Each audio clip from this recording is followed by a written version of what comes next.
do the screen share because I couldn't do it the other way. Chuck, little hearing. Yes, I can hear you. No, I was Everything. just reading what it said there, man. Everything's all good, all scrambled, all crazy. Ladies and Got it. gentlemen, what's today's date? Today is Sunday, March 16th.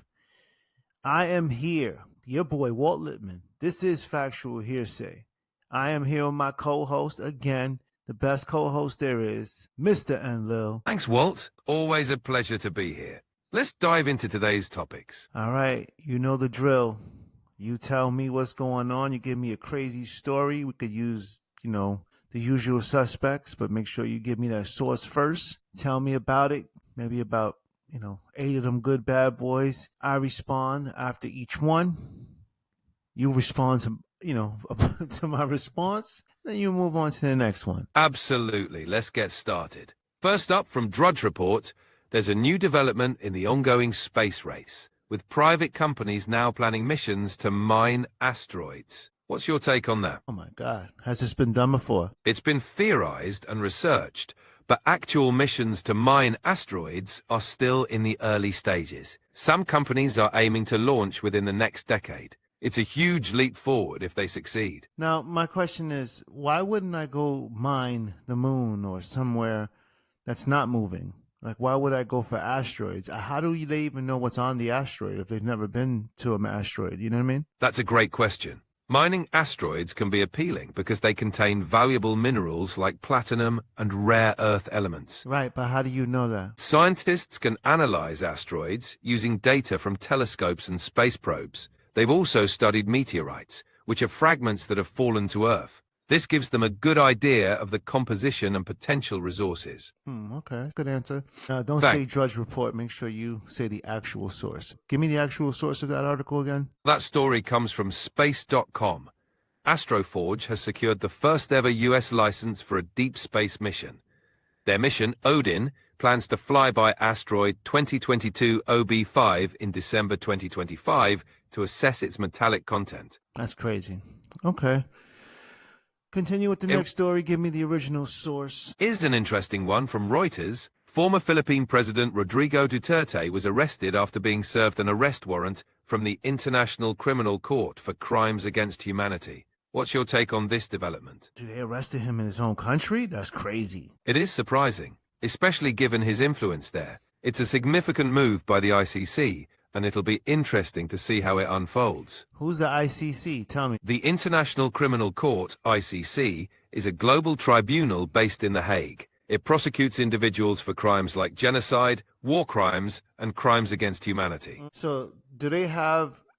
didn't the ICC put out an arrest warrant for Netanyahu and Putin? Yes, the ICC has issued arrest warrants for both Vladimir Putin and Benjamin Netanyahu, accusing them of war crimes. However, enforcing these warrants is challenging, as it depends on the cooperation of member states. That's what I mean. So they ain't going after these two obvious dudes who are murdering bajillions. So this dude I ain't never heard of, I'm sure he did war crimes or whatever, but this dude I ain't never heard of, you telling me they was able to get him in his home country. Where'd you say it was again? The Philippines? Yes, in the Philippines. So in the Philippines, they softer than cake because they just gave up their own leader. It seems they're cooperating with the ICC, which can be politically complicated.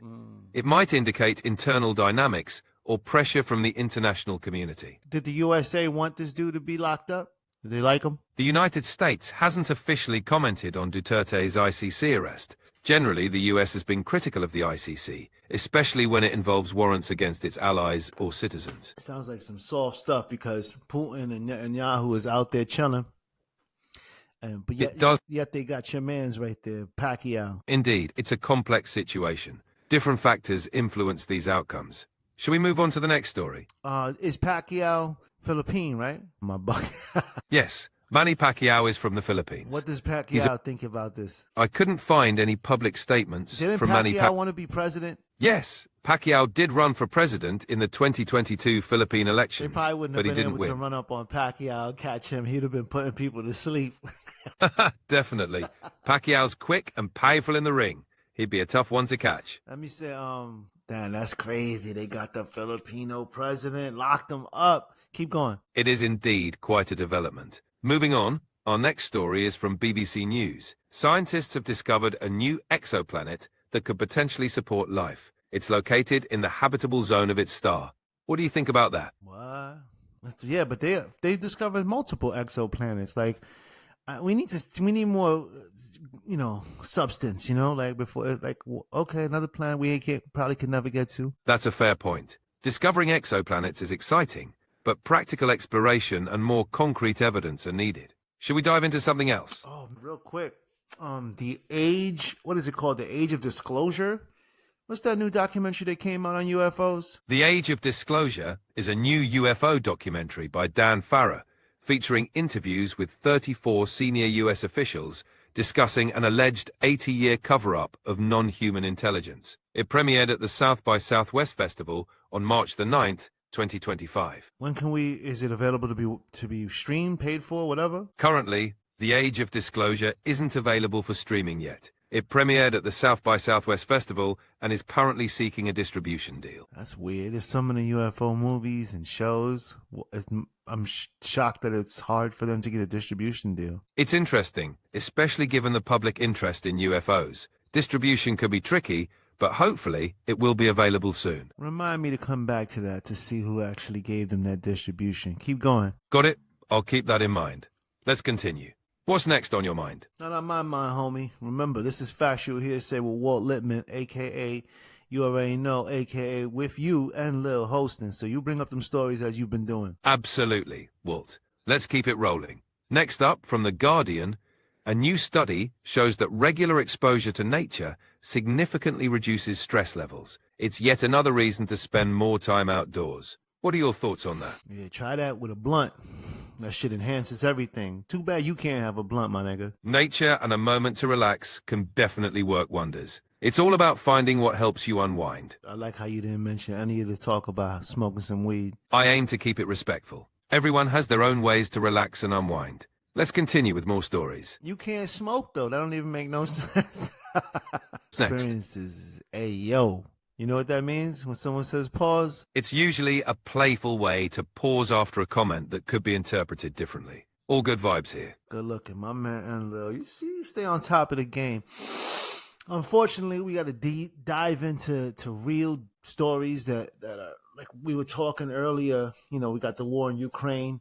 We got the war in Gaza and Israel. But where's the other crazy war that's been happening, my man Enlil? You're right. Those are major conflicts. Another ongoing conflict is the civil war in Yemen, which has been devastating for the people there. It's a complex situation with widespread humanitarian impact. Yo, now I want you to remind the world about Sudan and Darfur and give them the stats that'll move them, like the deaths of children and the rapes and shit we was talking about. We be playing around and all that in Factual Hearsay, but this is the real deal. Hit him, Enlil. Story time. Absolutely. Let's highlight this serious issue. In Sudan, particularly in Darfur, the conflict has led to hundreds of thousands of deaths and displaced millions. Children are particularly vulnerable, with many suffering from violence and lack of resources. It's a humanitarian crisis that needs more attention. This is ongoing. Yes, it's still ongoing.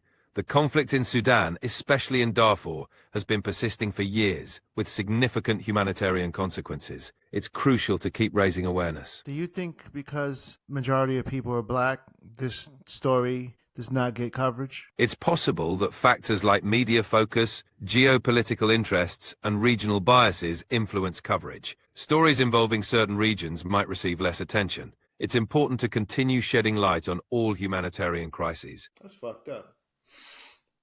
It truly is. Acknowledging these issues is a crucial step towards making a difference. Continue. Keep giving us what's going on. In America, the Senate just passed a 6-month spending bill to prevent a government shutdown. Meanwhile, the weather has caused tragic tornadoes in the South and Midwest, resulting in at least 36 fatalities. Damn.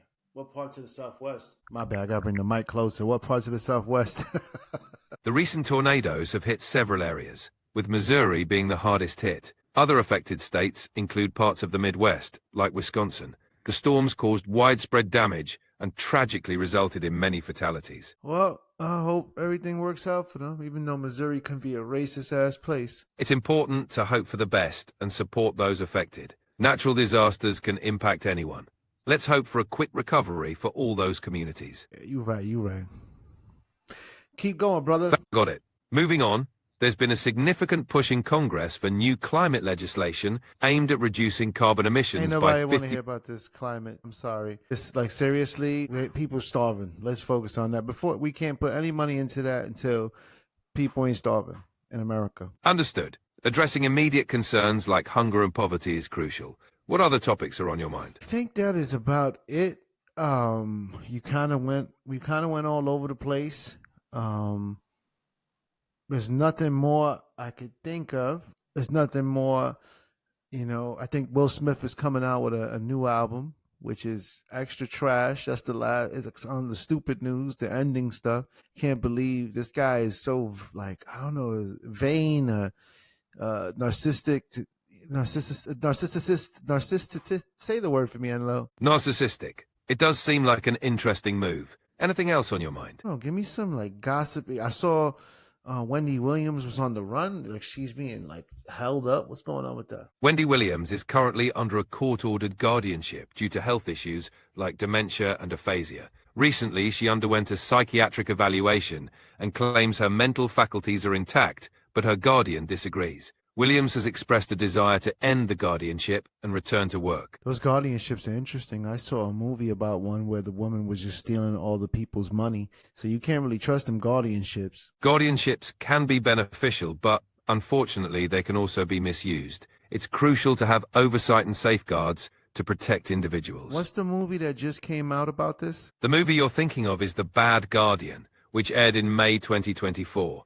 It stars Melissa Joan Hart and Lala Anthony and explores the complexities of conservatorships, inspired by real-life cases. Isn't there a one by the girl who was the star of the movie Gone Girl? You're likely thinking of I Care a Lot, starring Rosamund Pike. It explores the darker side of guardianships and conservatorships. Yeah, I'm glad you found that because I want maybe people will check that out and really understand what we're talking about here, like the power these people have.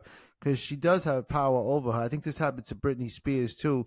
This shit is a crazy ass topic when you think about someone having control over your money, your physical, like everything, right? Your medical. Exactly. Conservatorships can grant someone immense control over another person's life, including their finances, medical decisions, and daily activities. It's crucial to ensure they're not misused. Who the fuck? When did look all over the place, do your thing because you like, you and Lil, and find out when this started, what year, like what happened. Break it down for us. Conservatorships in the US have roots in English common law.